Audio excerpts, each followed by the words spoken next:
Can you elaborate on how you manage to balance your career with other commitments or your personal life? So I have a couple of strategies. The thing with life is there's never a perfect time and there's always competing demands. So what I do that works for me is I like to batch my time.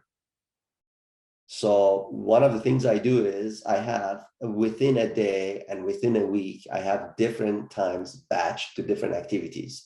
This could be work related, this could be personal related, but that's the best way I essentially am I'm able to manage my time and get a lot of different things done so that nothing falls through the crack.